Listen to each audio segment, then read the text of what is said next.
Good morning, team. It's a video on systematizing your taxes. Well, why does this matter? One, your taxes are your number one expense in your life. So knowing how to get control of that, knowing what to do and how often is going to save you so much money. Also, it's a huge return on investment for your money. Also, you know how most people just hate taxes? Well, they normally hate it because they don't have it systematized. They don't know what to do and how often and how to do it. So in this video, I want to show you how easy it actually is being the system geniuses that you are, right? So let's use an example. The role is taxes, right? You know that you're responsible for taxes. So what needs to be done and how often? Really, all you need to do is review your current numbers with your accountant to assess the best actions before year end in order to save money on taxes and get prepared for the estimates. How often? November 15th. If you add that as a recurring event into your calendar, you will always be prepared on knowing what to do and prepping yourself to leverage the most amount of taxes that can be saved. You will make so much more money every single year by doing this one routine that might take you a couple hours.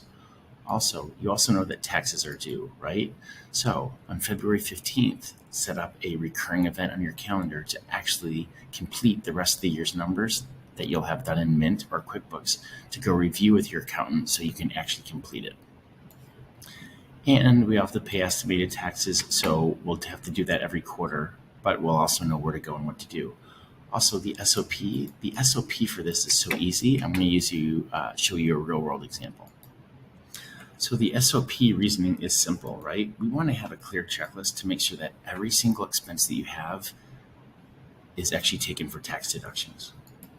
You want to be able to review in every part of your financials that actually matter, right? You get to empower yourself around money and taxes, and it's actually really easy. So for example, I want to know every single income stream that I have coming in. It's a 1-minute checklist, and it's also a checklist that serves what are all the 1099s that I actually need to grab while they start sending them to me. And even if you have small things like banks, sometimes they send you a 1099 for like $7.16. What other W-2s that you receive, literally you can take 2 minutes to create this list so you have a clear checklist when you go through it.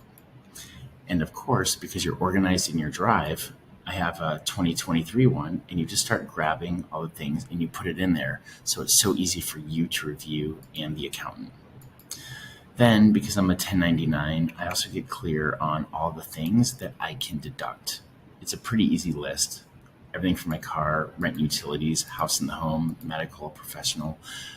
I'm just having a double check that I do know these things and it's easy for me to review. And then I go in with the accountant to go look for things later.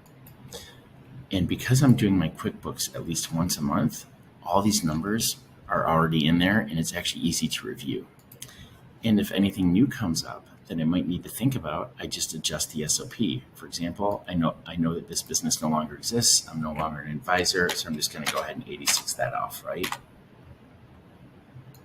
So what you can do to systematize your taxes is simply write down, once again, here's the role that I'm responsible for. Here's what I need to do and how often. I'm going to lock it into my system. It's going to go in the recalendar. You're going to know your SOP and you're going to link directly to it.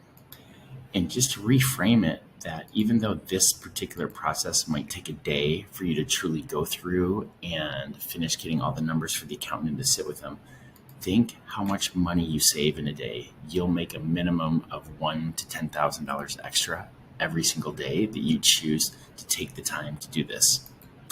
And what's nice around row 116, when you sit down with the accountant, hey, we all have great years and we all have poor years.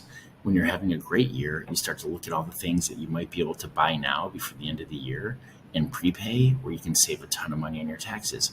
You're having a tough year, great. You look at things where you can save and postpone and just adjust it for that.